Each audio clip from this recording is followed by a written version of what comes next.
Telugu Desam party ఈ parliament స్థానంలో కాపు సోదరులకి టికెట్ ఇవ్వలేకపోయింది. చాలా బాధాకరం. ఎందుకంటే రాష్ట్రం మొత్తం మీద ఉన్న పొత్తులు కానీ, బీజేపీ కానీ, జనసేన కానీ ఒక రాష్ట్రానికి యూనిట్ గా తీసుకొని చంద్రబాబు నాయుడు గారు సీట్స్ అడ్జస్ట్ చేశారు.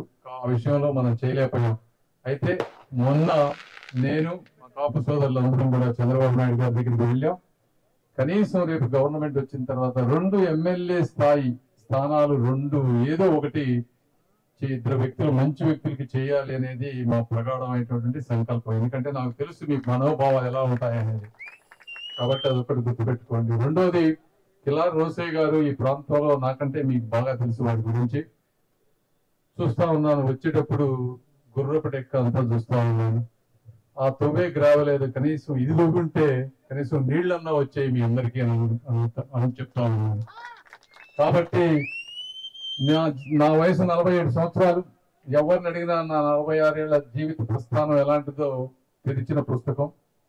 ఒకసారి తెలుసుకోండి, రోసయ్య గారి గురించి తెలుసుకోండి. మీకు ఎవరు మనస్ఫూర్తిగా మేలు చేస్తారని మీకు అనిపిస్తుందో వాళ్ళకి ఓటు వేయండి. అంతకంటే నేను అడగను. Thank you. మళ్ళీ వస్తాను.